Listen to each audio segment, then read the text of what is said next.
got a lot of hair, Joe, you know. Today it was either windy up in a ponytail. Oh, it is windy. Thank goodness. It's the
with the latest county hot topics, news, business, and events.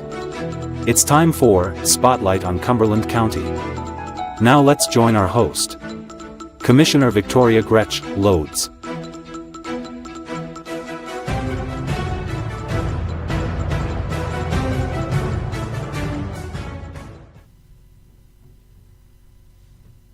Good evening, everyone. I'm Commissioner Victoria Gretsch Lods here tonight with our brand new Commissioner Director, Joe Sileo. How are you tonight, Joe? Hi, everybody. How you doing, Victoria? All right. Nice I'm to glad see you. you're here to join us tonight. It's blustery and blowing wind out there, isn't it? I know. Look what my hair blew away. Yeah. I hope none of our viewers have too many trees down and have to deal with those headaches. I know it's beautiful to live in South Jersey and in Cumberland County. We have so much nature, so much beautiful landscape. But on the flip side, sometimes a lot to clean up after a windstorm, huh? Yes, I had quite a few trees I had to take down today. 7 of them. So. Well, we feel for anybody out there who's dealing with those storm cleanup, you know. But Absolutely. in like a lion, out like a lamb. So we're hoping for the lamb season. I'm to waiting come for March soon. to do that real quick. Absolutely. So, Commissioner Sileo, you joined the board, the Cumberland County Commissioner Board, 3 years ago. Correct. And you've had the opportunity to serve on the board. And what committees have you had the opportunity to serve as liaison to on the board? Well, when I first came on board, I had quite a few liaisonships, everything from mental health and addiction, human services, veterans affairs, workforce development, and I think there was 13 or 14 of them by the time I got assigned to most of them. YSAC was another one. Yeah, So, our Youth Services Advisory Council. That's correct. We like to not use acronyms on the show Okay. because not everybody at home knows all those acronyms. So, it was a salad to me too. oh Vegetable yes, salad it when I is. It first came is. into it. It's a letter salad, right? That's right. But I think that's really interesting and fantastic. I know now I think last year I was on 13 committees. This year I'm liaison to 12. And so you have really covered the gamut of just about almost every committee that is under the county purview. And I think that's been a really eye-opening experience for you and put you in a great position to be director because you have seen, pretty much every avenue, every aspect of county operations that goes on. And it's really given you a keen sense of where we're coming from and where we need to go as a county. I think you're absolutely right, but more importantly, what it's given me is the chance to bring the county to the public, because a lot of people don't really realize what the county provides on the whole. They may have pieces of maybe one department they utilize or another, but they don't know all the particular facets of the county in itself. Absolutely. That's always the first question. I joke anytime I tell somebody I'm a county commissioner, they kind of give me this little beguiled look and ask me, what does that mean? What do you do? And we get into that conversation. I know you've had that conversation too, and that's kind of why we do this county spotlight show here on the Quinn station, because we want, again, to find ways to bring the county to the people and let them know what's going on. What do the departments do? Last month we had Megan Shepard from the Department of Health, and we had Melissa Niles from the Department of Human Services. And those two departments alone are inundated tremendously. I mean, we ran out of time. We truly did, talking about all of the services that those departments provide to the public that people don't always know are there and are available. So I just think it's a great opportunity to open up county government to the public and use any forum that we can. Yeah, people really think just the Board of Health does maybe just, inspections of restaurants or maybe, there's so much more to it.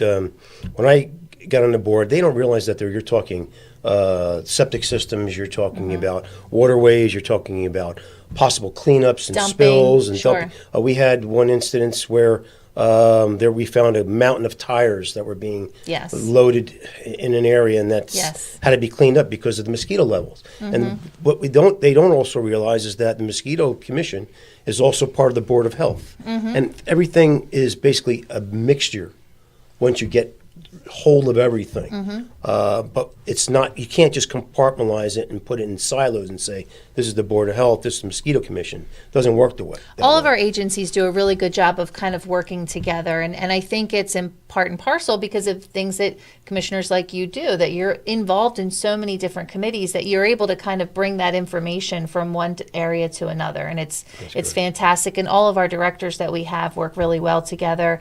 If they have something they know that another department could utilize, they sort of share that information. But there's just so much out there. So when there is a need or a concern, absolutely always reach out to the county and see if we can, correct something or guide people into the right way or what they need there first. And that's what we plan to do, because what people don't realize is that we're also involved with public safety, the Sheriff's Department. As director, I actually am the liaison to public safety, which also gives direction to the new sheriff that we have, Mike Donato, which, by the way, brings me to a very happy last week. We heard that we settled the sheriff's 299 local, and we're also in the midst of finally finishing the contracts for PBA 231. These are contracts that were extremely dated. In fact, they went into almost 2 terms of non-contract. I want lost for words here. Negotiations. It just got lost in the sauce, and people were basically going by the wayside and quitting the force. Well, I'll speak to this from an education standpoint, and I know we have a lot of teachers here in Cumberland County, and certainly a lot of law enforcement in Cumberland County, and many of us are no strangers to contract negotiations, and that's what you're referring to. Is we have several departments that do operate under contract, and they negotiate just the same way that we do with law enforcement, with the education, with our union workers, whatever it is. And I know myself, when I've been in a school where there's a negotiation going on, where there's a contract that's outdated, it really just affects the entire workforce. The morale is destroyed. Morale is destroyed. It really affects the entire workforce. Everybody is they're not putting their best foot forward. We're not at peak productivity when your employees don't feel valued. And I know that was a really important thing for you and for the entire board. Correct. Is we do value our workforce, because we are all part of the workforce somewhere else, along the way, and we come to this board to make decisions based on our experiences and what we know is right. And we want to make sure that our employees of the county feel valued. Correct. And that they are at their peak performance, and we don't have to worry about negotiations. We want them to worry about what they're there to do, what their service to the county is. And I think also that we're hearing a lot of good feedback from the employees. They're coming up to us and saying, we really like the job you're doing. We like the job Tony Romero's doing. We like what Doug's doing. We like what Art's doing. and of course you, Victoria. We're all getting accolades now because we went in with our heads down. We've only been in the majority for a year and a half, and we've solved a lot of the problems. And if you heard, we talked about at the commissioners' meeting last month.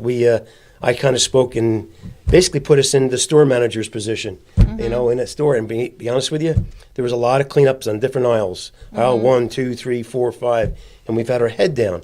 But with that positivity and nose to the grindstone, we've now had very, very good results. And with those good results, now we can concentrate on some of the positive things, the things that make people want to come to Cumberland County. Well, we're cleaning up the store, as you said. I like the analogy, the metaphor there. But we're cleaning up the store, and now we can really run the store well and make it its best version yet. And so I'm excited to do it, and we are definitely on the right track there. One of those contracts hasn't been settled since 2020. That's correct? correct. So that's correct. That's 4 years overdue. I can only imagine what it did to the morale in that. Absolutely. I know I watched, in one of the high schools I worked in, and we were about a year and a half overdue of a contract, and it just tears people apart. And so to go on with that for 4 years is really, it's almost inhumane, working conditions to have somebody, really not feel certain of exactly, what their compensation is for their service. We're expecting the best of them, and we owe that to our workforce as well. And I'm so glad that you, as the director at the helm, have taken sort of the leadership on this and made those things a priority. Thank you. I really appreciate that, because I hate to see an exodus of this county.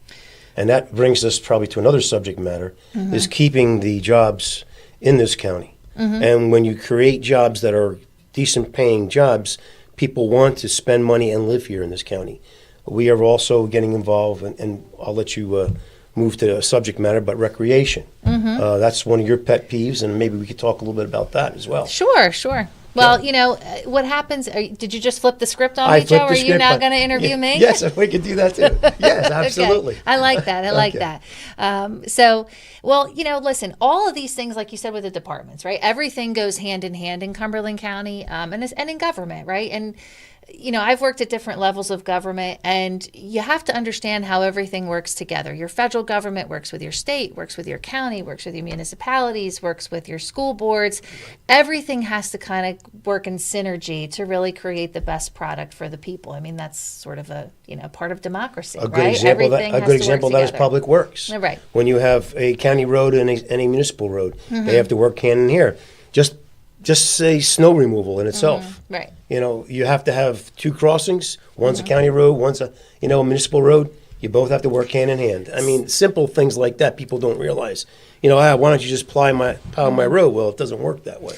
Right. And so, what our goals are here ultimately is to make good decisions that drive economic development, that bring businesses to the area, that make this a much more business-friendly climate, that make it a family-friendly climate, that we have a quality of life here, right? Ultimately, that's what this is. We want to improve the quality of life in Cumberland County. And that happens in a lot of ways.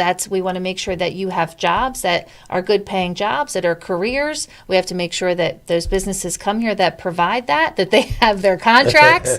And that also when you go home and you're with your family, that your taxes are affordable so that you can afford to live here and enjoy your family, and that there's places to enjoy yourself and enjoy your family here. Which brings me back to recreation. And here we are, right? So it all goes together. Right. And that was interesting. A few years ago, we were looking at studies, and that was a really big thing for businesses who were looking where to relocate. They looked at what were the resources in the area, what shopping, what recreation, what was there, so that their employees would have a good quality of life if they move their businesses here. So these are all things that go into and accounting for how we bring businesses here and how we develop economics here in Cumberland County. We're doing very well in Millville and in Vineland. We're bringing some very good industries in. There are a lot of cold storage facilities which don't bring a lot of jobs, maybe 30 to 50 employees per building, but we're doing a lot of that because of the type of businesses that we have around here. Especially we have the food processing plants that need this storage. So we're fortunately in a very good position to move towards I-90, 295, 55, go south and go north and go west. So there are a lot of good ways to get out of Vineland, so we can basically quick routes into areas. You can go to Ohio in a matter of just a couple of days. Sure. South Jersey, Cumberland County itself is really just a key location. It surely is. And with that, Cumberland County is the only one, as you know, the only county in the state of New Jersey without a county park. Which brings me back to you. I know, we're getting there. And it's the only county without a county park. And it kind of is almost mind-blowing. Anytime I say that to somebody, they look at me like, really? You know, this, again, that It's beguiled look. What does a commissioner do? And there's no park in Cumberland County? I'm very confused because we do have so much open space here. There's so many places to, do things, woods, trails, parks, but there's no particular county park. So this has been a project that we've been working on for all of these reasons, is to improve this recreation. We want there to be places for people to hike, to walk, to bike, to enjoy nature. And so we started this last year. Redoing our county park, which is our county fairgrounds, Correct. Centrally located in the county, and redoing it so that it didn't just service for our fairgrounds and a few other vendors that came in throughout the year, but that it could service as a park that is open to the public, that offers trails, that offers recreation. We have Parvin's Park, which is a beautiful park, and everyone always assumes it's in Cumberland County, but it isn't. So, that's what we really wanted to have here in Cumberland County. And that has spurred a lot of ideas. So, yes, it has. And matter of fact, I want to say that this park will bring in people from the outside. It gives them a reason to stay here and see some of the things that are necessary to sustain a family. I like what we're doing because right now the fairgrounds was in disrepair. It needed some work.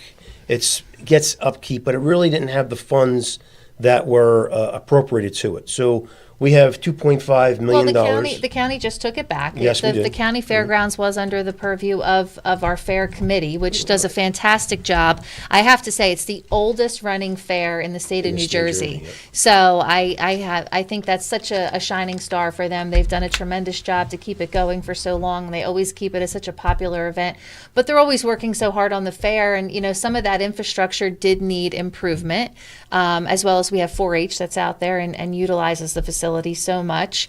And we just recently took the property back from the fairgrounds to be able to maintain it so that everybody can use it in a really safe and effective way. And we put together a subcommittee actually with our fairgrounds committee, our recreation committee, and our 4-H committee, who all really utilize this facility so much. And we said, what works for you? What improvements can we make as the county to make this facility more workable, more desirable for you? Well, that's one of the things which is a major player that we've been doing, which maybe some other administrations did not, is that we're including the people who use the facilities. And it's not just with the fairgrounds, it's with everything. We have That's just one example, right? One example. We have the possibility of a new jail that's going to be built. Wait, pause there, because we're going to get there. I won't go there, but again, we're bringing people in to work with us. So, all right, let's get back to recreation. I won't segue yet. I'm really excited about the plans that are coming to fruition here. We've already started to make some of the infrastructure changes, but now it gets to be the fun part, right? So now we're looking at developing 5 miles of trails, hopefully mountain bike trails that kind of interweave with that as well. We're looking to do things that improve sort of ecotourism, right? Natural landscapes. Somebody recently pointed out to me, and I found this fascinating, how trends change all the time. Home trends, you're a builder, know that those kind of things change.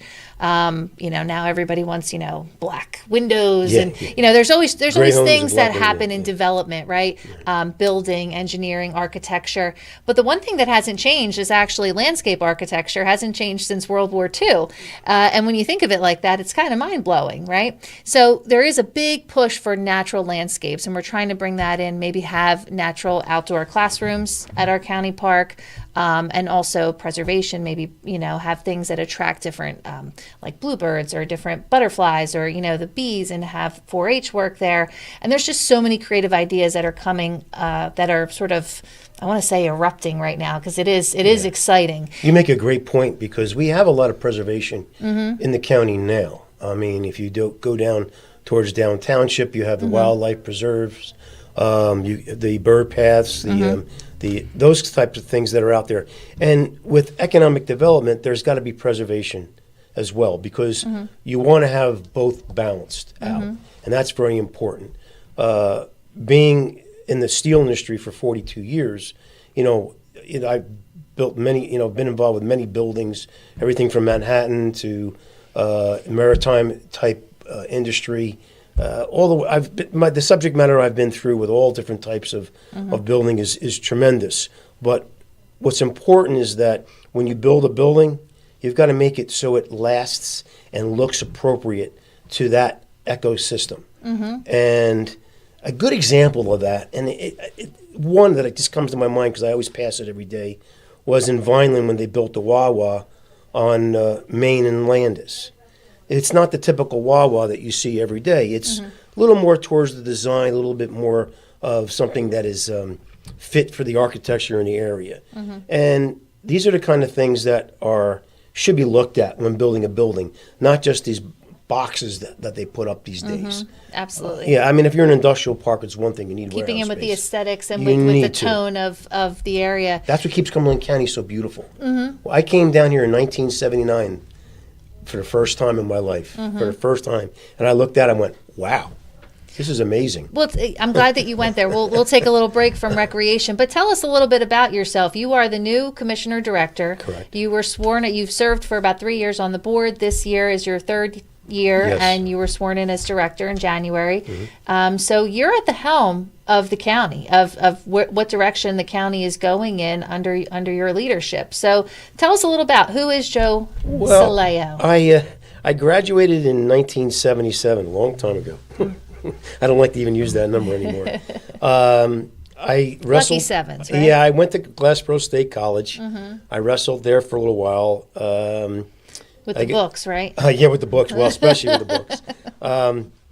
And I graduated from Glassboro and also from Rowan a little later on. So it's business degree and an economics degree. But when I came down here, I met my wife in 1979 at a little Rathskeller bar that he had underneath the Student Center, and I fell in love instantly.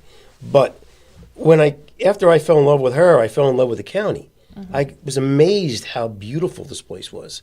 I come from northern New Jersey where, things are congested and, there was no real friendship or life to really live like you see down here.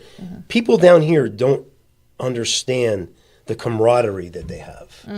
I mean, everybody knows everybody. Now, that's not necessarily a good thing all the time. But in my case, I say if we talk long enough, we'll figure out how we're related. How we're related, exactly. I don't just know you. That's we're right. probably That's related.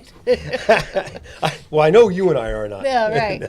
But in 1992, as I moved down here permanently in 1988, I ran for city council in Vineland. I lost, but I got quite a few votes. I think it was half my wife's family probably that voted for me. And what had you interested in running for municipal government? Well, I had a knock at the door. Nick Aselta. Oh, okay. And Sonny LaVecchia came knocking at my door. They were friends with a gentleman and my wife's uncle, Larry Marino. They were been politically involved back then, and they thought I'd make a good candidate. Okay. Time went on. I kind of got out of politics a little bit because I was raising a family, started another business downtown. Well, take it as a compliment if they came to knock on your door, because those are people who absolutely love the city of Vineland and wanted to see a bright future for it, had a lot of history here. And if they came to knock on your door to put your name up to run this city, they saw a lot of talent in you. Thank you. Because this is a place that they both love. Yep. And we do so take that as a high praise. Well, I thank you. I thank you for that. I'm humbled by it, believe me. After I had some hiatus, I was joined. I moved from Center City, and I moved down into East Vineland, and I was asked to run for committeeman. So I ran, and I got elected. And I did it for a few years. And you're very involved in the community. You had Always have been. Your daughters were involved in youth sports. Yes. And I know you were a very active parent in that way. So, not only were you running successful in business, right? And you had always worked for the steel company, correct? Yes, I was always in the steel business, yes. Okay. And so you tell me what you do in the steel business. Well, I started as an inside salesman, basically, but I run the sales departments for it's been 6 different companies right now. Klockner Metals was one I was with for 3 years. That's the largest distribution company globally. I'm with a smaller outfit now because I'm on the back end of my years. But that means you're having to pay attention to building trends, development trends. You're watching the market, right? Shift in prices of everything. I know the other day you were telling me, the market is good for, this. We should order these fences now and things are going to be good. That's correct. So you're always paying attention to how the market is affecting things. And that's really important when you are in charge of the economics of a county. So it's you really have had so much training that you didn't really realize what you were preparing for. Well, exactly. You don't realize what life prepares you for later on. Sure. In the commodity industry, which is steel, is one of the major commodities that's used as an economic driver. Oil, steel. There's a few other products out there that drive the market. But you have to know the trends, and hedging your bets on whether the prices are going to go up or down are very important. Well, basically, it's the old adage, you buy low and you sell high. And what that's trained me to do with the county is to spend with restraint. And that is so important. It's other people's money that we're using. To me, it's other people's money. And OPM... Oh, it is. And OPM is not something that should... Just a little bit of yours in mine. That's right. Just a few dollars. But it does matter tremendously, especially for a socioeconomically depressed county like Cumberland. You are stewards of public dollars Absolutely. here, and it's really important to be able to manage that responsibly. No different than when you start a savings account for your children, and you have to manage that. Maybe you do a little investing for them or whatever, but you have to look out for their best interests, and it's the same thing at the county level. And I know that you and I both do that, and our entire board is doing that. And with that said, what did we do last year and this year? No new levies on the taxes whatsoever in the county. Now, I'd like to explain a little bit of that, if you don't mind. Please do, because I think that is a really important thing. But make it sound exciting, okay? I don't know if I can make money. Well, I can make it sound depressing too. Probably more likely than exciting. But no levy means that the county does not raise your tax level whatsoever. If it's at 10 cents, it's at 10 cents, and it's not increased. No more money on the tax bill. That's good. Keep going. Exactly. But the state does one thing. They appraise your homes, appraise your capital assets, and so on. Any of your aggregate investments that you have. That's basically infrastructure, or utilities, or types of buildings and land. Exactly. Each year they appraise, and usually it goes up because the value of your home goes up. So what happens if you'll see that we don't levy? Say our budget's $100 million. It's not, but just say it's $100 million. The taxes on certain areas will go up and some will go down based on a matrix that they use. Now, I'm not going to get into the weeds of it all, but you'll see that maybe Vineland will go down, Bridgeton might go up based on their assessments. Now, this is still showing fiscal responsibility on the county side. What you need to do now is you need to look at your state level. Well, we're not contributing to that. Right. We're not contributing to that tax levy going up. So it's really a fantastic thing. So while things do kind of get rebalanced out depending on federal and state, we're not contributing to that. And I think that's really been a very important thing that the county has held the line on taxes. For 2 years now we have. Yeah. And they have raised it in the past. And as long as I'm director, I pledge not to get those levies raised as long as I can. Well, my tax bill thanks you, Joe. Thank you. But, and that's not easy to do, right? Because what's happening is there's demand for things. People want to see, well, why isn't this road paved? And, why don't we have the county park? And why don't we have the recreation? Why don't we have this, that, and the other thing? And, all those things cost money. And so it's really hard. It's it's no different, I feel like, sometimes in raising children, Oh. Why can't I have those fancy sneakers or those designer jeans, right? But you still have to kind of make everything work, right? So you have to really be able to manage things in a very streamlined way, in the most effective way possible, so that you can still hold the line on taxes and that you can still develop the area and do the things and invest in the county in the best way that serves the community. Well, that brings me into like infrastructure, because that's probably one of the most important things to people. Hits them more, probably harder than anything else. They see it right there in front of them. They see a pothole and so forth. Our cobblestone streets, I hear that. Right, or culverts that collapse. Yes. We just had one again to just collapse, which became an emergency situation. And what happens, and I was liaison last year for Public Works, and I am again this year. And there's a schedule that is required by the Public Works and by the director of Public Works, along with the director of the county and the Public Work liaisons, to show what is scheduled for repair. Yeah, explain that a little bit, because, it's so funny. Something that they say voters always pay attention to, are their taxes and roads. Yeah. Yes, so exactly that's what right. they want to know. Is their tax bill going up, and what kind of roads are they driving on? So you've already told us about the taxes, so now tell us about our roads. Well, the roads I'm finding are in disrepair, quite a few of them. We got that part. We got that part, but here's the better part. The better part is that COVID drove a backlog. So what was slated, say, in 2022 is now slated to 24, 25, or possibly So just 26. probably like everything else that we hear of, and I'm sure everybody at home, anything that you've called for or, registered for, they always tell you, well, we're still backlogged from COVID, there's just It doesn't endless get amount any of prettier. things. It doesn't get any prettier. And so it was no different at the county level with the roads and with the Public Works, with their plan with that they had set in place. So we're still playing catch up here. Yes, but also with weather, that may change the way things look.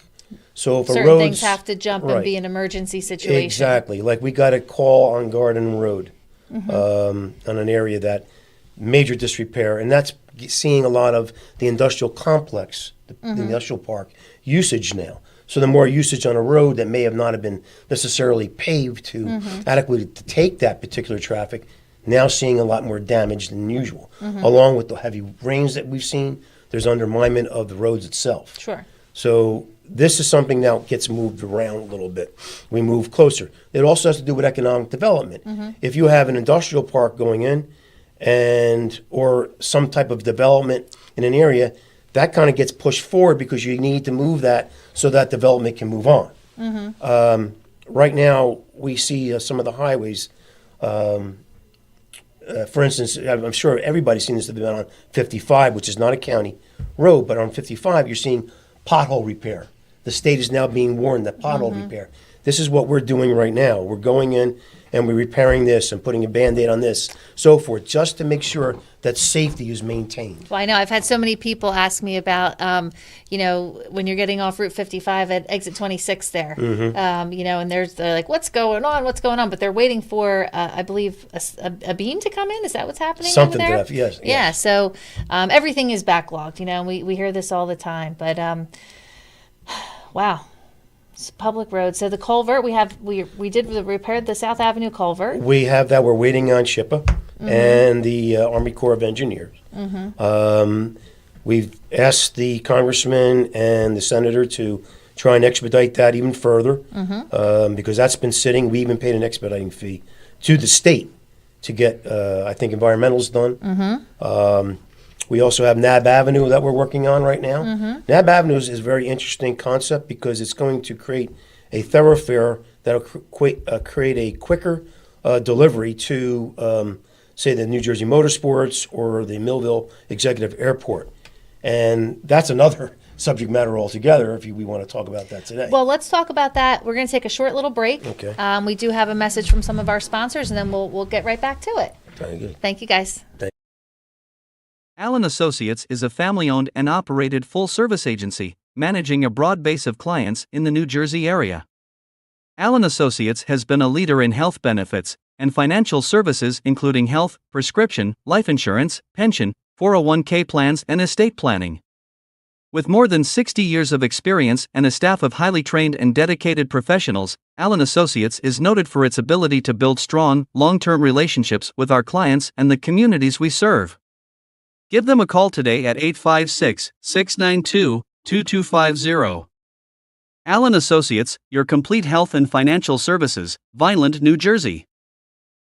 If the time comes, be ready. Learn CPR and join the nation of lifesavers. Nearly 3 out of 4 cardiac arrests that don't happen in hospitals happen in homes. CPR saved my life. I've teamed up with the American Heart Association as the national ambassador to help create a nation of lifesavers, turning bystanders into lifesavers through CPR education and access to AEDs. Join me to ensure everyone has the chance to live longer, healthier lives. Visit heart.org/nation. Complete Care has some big news to share with you. We're here opening more locations and offering more services every day, including our newest locations on Pearl Street in Bridgeton and High Street in Millville. We're here with convenient, high quality, and accessible healthcare services all under one roof. We're here just a call or email away. We're here to provide compassionate care for you and your family. We're here and we're ready when you are. Complete Care Health Network, ready when you are. At Mintz Insurance, we're proud to have been serving our customers for nearly 80 years, offering 30 different insurance products for your auto, home, and business. And to help ensure that you're getting the best rates possible, we give you up to 3 quotes for every policy, so you can choose what's right for you. At Mintz, we're part of the community, local representatives, supporting events, and proud of it. It's part of who we are. Mintz Insurance. Call today and find out how we can help you save on insurance, or visit us at mintzinsurance.com. We're all looking for God. All the signs point to, there is really a God. We try to find Him in all kinds of ways, in all kinds of places, and through all kinds of things. But there's only one way to find Him. That's by personal experience with Him. Come visit us this Sunday. We can introduce you to Him. New Life Church, Millville, New Jersey. With the latest county hot topics, news, business, and events. It's time for Spotlight on Cumberland County. Now let's join our host, Commissioner Victoria Gretsch, Lods.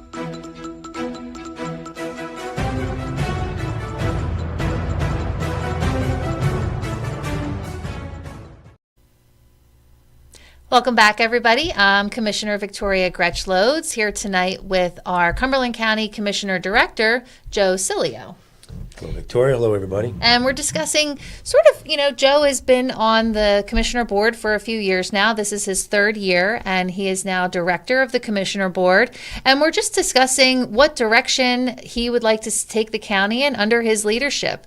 And sort of a little bit of your history, your experience, what your experience has been with the county, and where you see that we need to kind of begin to fill the holes, so to speak. We were just talking about potholes before the break, so literally and figuratively fill the holes, and then kind of what direction you wanted to take things in, and we were talking about some of the things that have been backlogged, like the roads, after COVID, but another thing that really has been an ongoing issue, a really complex issue, and that's kind of our specialty. I always like to say we like to find solutions to complex problems, right? And so one of those things that the county has been struggling with for a number of years is our county jail. And it always is like the last thing anybody wants to talk about is the county jail, right? Because it doesn't feel like it services anybody in a great way, unfortunately. But it is a responsibility of county government. And so as a steward of county government and county tax dollars, we need to make sure we're maintaining our infrastructure here, which the county jail is one of those things. And making sure we're making the proper repairs and that we are doing it in the most fiscally responsible way that we can. And there's been a number of issues with the county jail for years. The building has been added on to over the years. A lot of it's very old, very outdated infrastructure. And again, earlier in the program, we were talking about making sure that your workforce feels valued, feels important, and so that they're at peak productivity. And when you have a facility like that that's run down, it's not always a great place for our workforce to be. And we want to make sure that we improve that in all regards, and that we're maintaining infrastructure and that we're making the best possible choices for our inmates and for our staff that is working in there. Make sure it's safe. That's really what we're talking about here, is safety of our guards and our employees there. So we've come up with some pretty interesting topics. Or solutions, rather, I want to say. I know back in 2020, the Commissioner Board then had voted to build a new county jail. Well, actually, if you want to go back, it's even further than that. In 2015, there was consideration for the new jail. All through 2016, 17, through basically the 2020, it went back and forth. Finally, the resolutions were signed to build a new jail in Cumberland County. At that point in time, in 2020, there was a halt on the jail. And there was money bonded, by the way. There was money bonded. About over $50 million. And at the time, $16 million was spent. Talking about potholes, was a big pothole put on Burlington Avenue. Well, they started to do the foundation, right. And I remember going out there actually the day that they kind of ended. They got a call that they were not going to move forward with this to cap the site, and they were not going to move forward with that project. I'm still a little unclear as to why that county board at that point in time in 2020, and that's why I started in 2020. Yes. Why they decided to shift so late in the game the plan that they had set in place. But it left a lot of things sort of open to question. Number one, why? Number two, what's going to happen with the money that we already invested in beginning this project? You know, it's kind of like when you go to build a home and you put your basement in and then you stop. You've already spent a good amount of your budget, your construction budget, on that foundation. And then also, where do we go from here? What's going to be the plan? Because the reason that they had moved forward with this project is because our jail was in disrepair, and we needed to address the issue. So what you had was, again, like, I'll go back to the cleanup in aisle 1, 2. Cleanup in aisle 1 was the jail. And what we were looking at there was, we knew that we couldn't build on the slab based on what was the prior administration had done. In 21, when I ran on the premise of, why would you start a project, put $16 million into a project, and just stop dead nuts in your track? It makes no sense to me, being in the building trades, heavy construction for years. It made no sense to me whatsoever. I did the same thing. I went to the job site. They basically pulled all the plugs. You can't build on it. It's basically no good to anybody. So that's number one. So now, becoming a newly elected commissioner, and also Tony Romero, which is also another elected commissioner, he and I ran together, and he's my deputy director as well. He and I looked at this thing and going, why? Why did they do this? So we ran basically on the premise that we're going to find out how, we're going to find out why, and then from there we're going to fix the problem. So we are fixing the problem as we speak.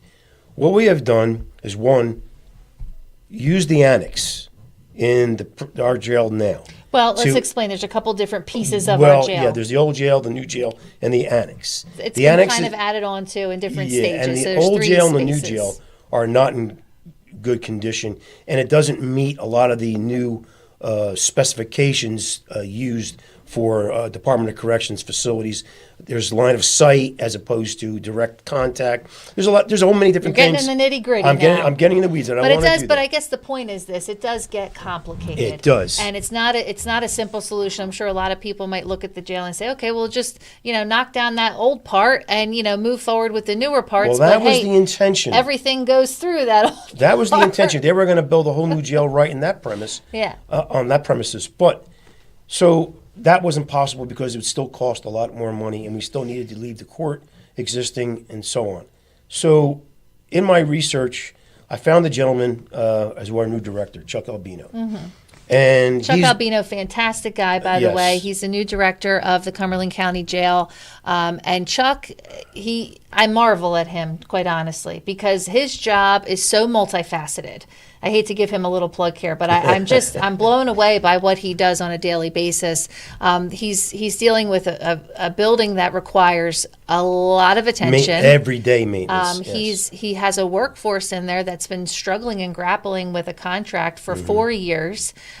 He's dealing with an inmate population. He has so many things that he is at the helm of maintaining and controlling, and he does it in such a brilliant way. I really commend him for coming on board. We're very lucky to have him. About 300 to 400 inmates that he has to handle, and we can only handle up to about 180 in our facility here with the annex. We can't use the other 2 facilities at this time, so we're transporting back and forth to other facilities, one up in Hudson County. Which is economically it's very expensive. It's totally ineffective. We cannot continue to do that. The pressure has been on this board to find a solution, and we all got together and really kind of came up with a very out-of-the-box idea that was not on the table before. Well, drum roll, Joe. That's right. Well, what we did there was we created another body, and that body is basically a hierarchy that's going to create a regional jail. It's not a shared service agreement. People said, oh, you're going to a shared service, it's only good for a couple of years. No, this is a perpetual contract to build a new regional jail at Salem County. We are right now working on environmentals. The environmentals those monies are going to be spent shortly so we can build there. It's kind of like, finding some other, partnering with other people to open up a business. Well, but more importantly, what it'll do is it basically allow us to share the cost of housing all these inmates. Salem has approximately 100 and 125 inmates. We have anywhere from about 300 on the average, 350 inmates.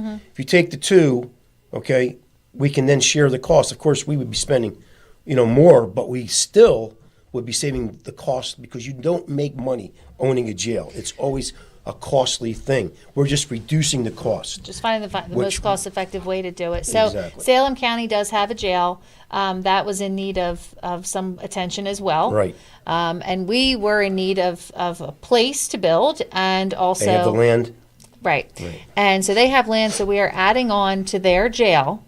But that jail doesn't belong just to Salem County anymore. Now the joint venture belongs to a new governing body. Correct. I forget what it's a body. It's a governing body, but it will be separate. It will include the counties that are included. Normally, it'll be the director of each county, which would be myself, if it is myself at the time, myself and Director Ben Laurie, along with 2 other people would be the business administrators most likely, and then 1 more person to create a board of 6. If another county would want to get in, of course, that would change that body, and we'd have to change it to where we'd be able to develop a quorum. And that still is on the table for discussion, that a 3rd county may want to get involved as well to really create an even more intense sort of regional facility. We do have a generic form of the contract signed, ready to go out. The monies have not been disclosed yet because we're looking at some grant money. It's called LEAP. We're also looking at maybe changing the body a little bit, but more importantly, it's the jail. We're looking to create a jail now that fits the needs of 2 counties. It'll be close contact for both counties to get these inmates back and forth to the court systems, whether it be virtually or it'll be in person. This way, we can actually make the judges happy, knowing that they can get these particular trials in place and move along. Yes, and the way it was set up after they canceled the construction of the Cumberland County Jail in 2020 by a previous administration, we had our inmates, we couldn't house them all in our facility. They've been going to Hudson County, which, as you know, just to get from Hudson County to here is about 2 hours. But now do it with inmates and following all of that protocol and procedures and coming down here, and it's making, a lot of the inmates who have to go into court, they're late, it's delaying everything. If anybody's had to deal with the court systems, they know things are very backlogged, and that's another part of it. So we had to find an immediate solution to this, and I'm really glad that we're moving forward with this.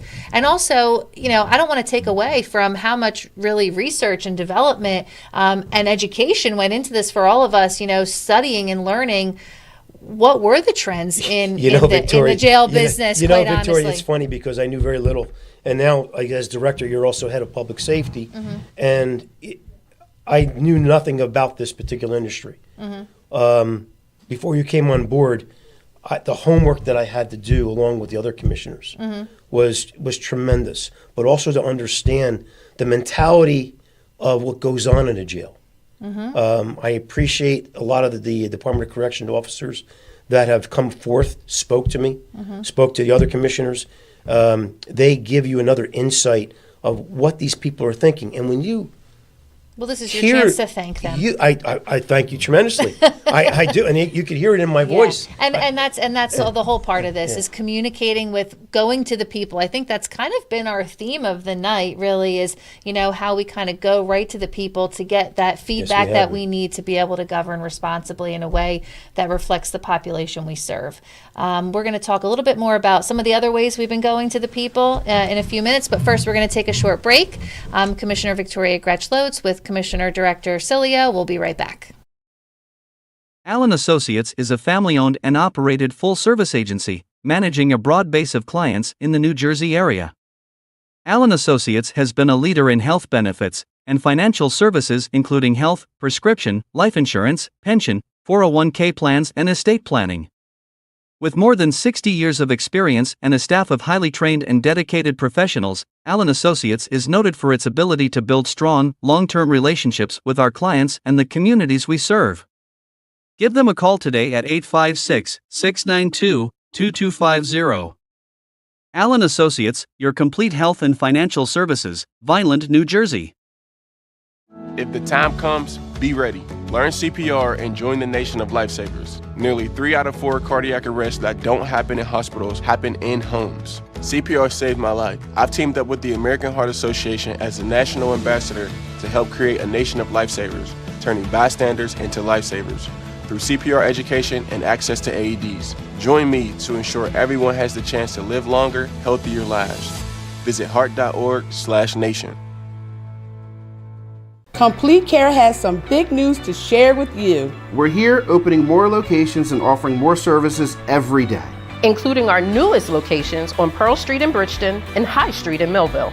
We're here with convenient, high quality, and accessible healthcare services all under one roof. We're here just a call or email away. We're here to provide compassionate care for you and your family. We're here and we're ready when you are. Complete Care Health Network, ready when you are. At Mintz Insurance, we're proud to have been serving our customers for nearly 80 years, offering 30 different insurance products for your auto, home, and business. And to help ensure that you're getting the best rates possible, we give you up to 3 quotes for every policy, so you can choose what's right for you. At Mintz, we're part of the community, local representatives, supporting events, and proud of it. It's part of who we are. Mintz Insurance. Call today and find out how we can help you save on insurance, or visit us at mintzinsurance.com. Are you just part of the crowd? Do you feel isolated and alone? Do you wish someone would see your gifts? Would you like to be seen as an individual? A person of value. Full of life and purpose. Part of a family that cares?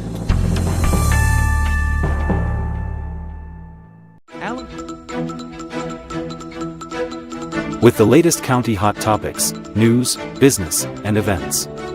It's time for Spotlight on Cumberland County. Now let's join our host, Commissioner Victoria Gretsch-Lods.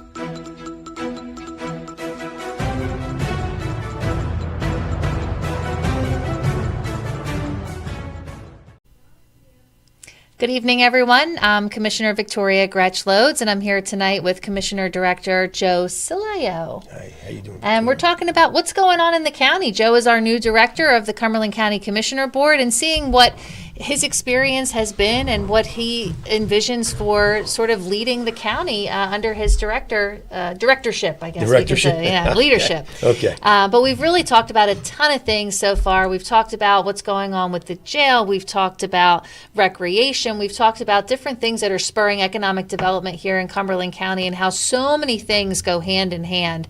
And I know that there's a program that you're really passionate about, which really it creates jobs, right? Yeah, and we're talking about the labor force and how to develop that labor force.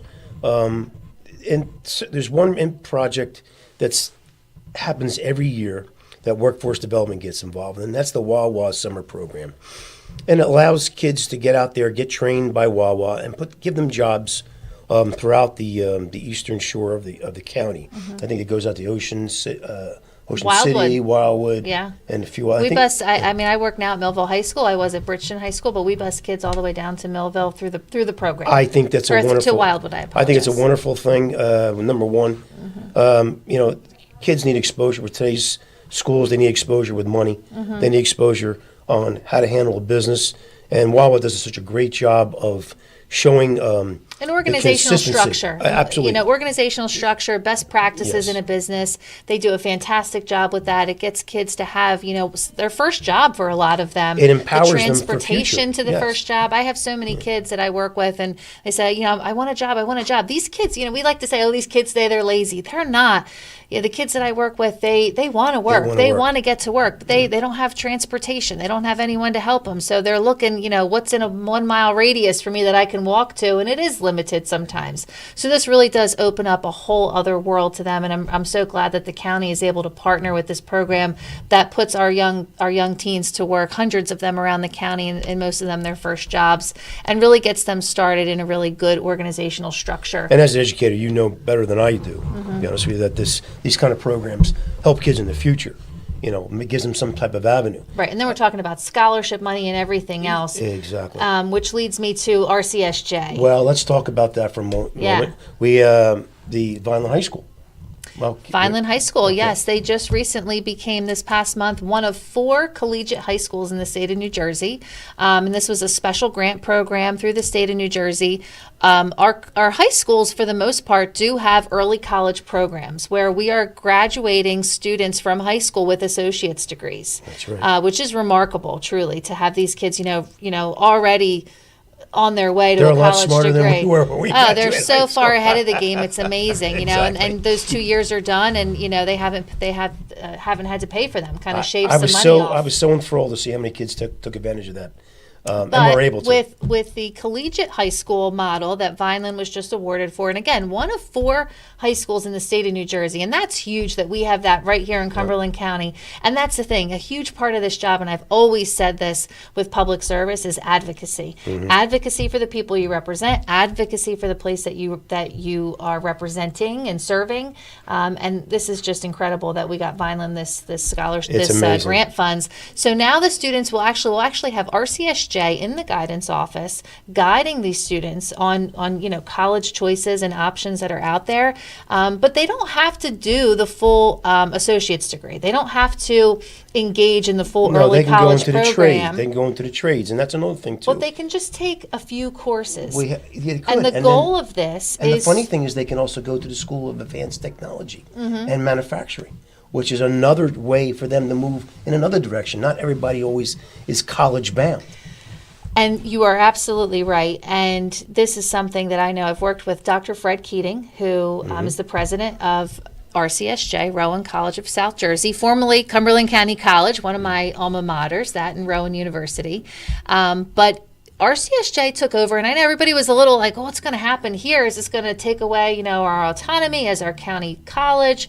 And what I have just been so pleased to see is that what Dr. Keating has done is he has looked at our community. He's gotten to know Cumberland County, and he said, what does this community need? And he's worked with us to get us there. And so I'm excited to say that we are just wrapping up on the School of Osteopathic Medicine. That's right, we just got that. That should open, again, we're backlogged. They were waiting for some parts to come in, but it is slated to open June 1st, and this is going to be kind of completing our eds and meds corridor, where we are marrying the medical careers with our education facilities. So the School of Osteopathic Medicine is partnered with Virtua, and there's multiple programs in there: behavioral health, all kinds of the CARES program is in there, where we're going to have students not only serving the community there, but also working in there to get educated in those fields, and then hopefully come right back to work here at Inspira or Virtua and provide for the medical needs that we have here, which our hospitals are always short-staffed. We're always looking for You're more. also working on re-educating people who lose their jobs and get another job. Correct. That works through DOS. Job trends, we're looking at those Department type of of things. Social Services. Department of Social Services. I'm sorry, we don't use acronyms. But there's a couple. I would be remiss if I didn't mention two things. One, the Bayshore. The Bayshore is in need of your support throughout this county. They attract thousands and thousands of people throughout the summertime. But the A.J. Meerwald is our ship. It's our ship, and it's one of our focal points of the county, along with the East Point Lighthouse. And that's why Commissioner Taylor and I were making Commissioner Chili this weekend for Citizens United Morris River organization, and we were hanging out with Megan Wren, there you go, who actually founded the Meerwald and commissioned it and got it here to Cumberland County. Yep. So. And it's something that is something that, again, that the county will work with fully and help them out as well. There's so many things that are wonderful about Cumberland County. People just come out and see us. We are going to make it more accessible to you. The website is being improved. There'll be an app, and eventually, as we increase the amount of recreational type facilities in the county, we'll be more than happy to put those on and show the world what we actually are offering. So well, and let's just finish that conversation with RCSJ. So we have the School of Osteopathic Medicine, which is opening in June. And the other thing that Dr. Keating did and partnered with us and said, what else do you need, Cumberland County? And the whole conversation where not everybody is slated to go to college and come up with, this sort of a business degree in something. But we have so many brilliant people, and I work with so many of them growing up on a farm, and all my family was small businesses. Manufacturing, trades, educate our student body in this. And so this is now something that the county commissioners and Dr. Keating and RCSJ have partnered with the state and Senator Testa's help we already got, I think, about $10 million in grant funds to begin the idea of building a school of manufacturing on the RCSJ campus. Where we're partnering with our manufacturing businesses here in Cumberland County. We're saying, what do you need? What skills do you need your workforce to have? And developing a curriculum that meets those needs, that is cutting edge, that is actually, it's applicable. And then we have the students will be working with those businesses, being trained in their best business practices, and hopefully going to work for them right out of this program. That's correct. And another criticism that we've had in the county, when we built CC Tech, and this I'm going to say this was built several years ago, that was not under our administration, but CC Tech is here. It is a thriving high school, but there's been a lot of concerns that maybe it's not serving everyone, right? So we want to make sure that we can reach our other students in our city schools, Cumberland Regional, Millville High School, Vineland High School, Bridgeton High School.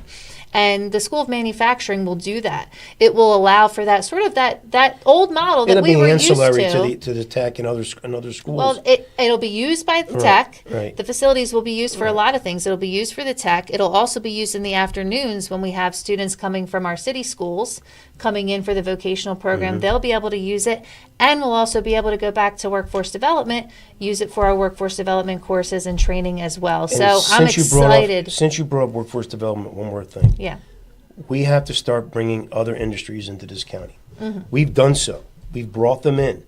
The mayors of the municipalities and the townships have done a great job of bringing other job-seeking companies looking for people in the trades and or college-bound. This is very important. Inspira has done a great job on their end. But we have other businesses that are more industrial-related that you probably don't even know they're here. But they're starting to come more and more and more. It's under controlled circumstances because we only have so much room. But after that, we want to keep our students here. We want them to stay home. They want to live in Cumberland County, spend money in Cumberland County, okay, and then thrive in Cumberland County. And hopefully, maybe even stay here to the point that they die. That's what I plan on doing. Yeah, and I know that's we always say, why do we do this? We do it for our kids. I know I'm so fortunate to have a family here that's been here 5 generations, and I hope that my boys can stay here as well, and I know that you want your girls to stay here in Cumberland County. So selfishly, we just want our families to stay here. We want to create opportunities for everyone's family to be able to thrive here in Cumberland County. So yes, come see us. There's incredible things that are on the rise here. The state of the county is fantastic under your leadership right now, Commissioner Sileo. Thank you. So thank you for the work that you do. And you as well. Oh, thank you. It's a pleasure working together, especially when we're doing great things. Yeah, and I think that's what's happening. So there's a lot of projects that are underway. So keep watching, keep an eye on in Cumberland County. Great things are coming your way. I think we're all out of time for tonight. I'm Commissioner Victoria Gretsch Lods with Joe Sileo. Thank you for joining us tonight. Have a great evening.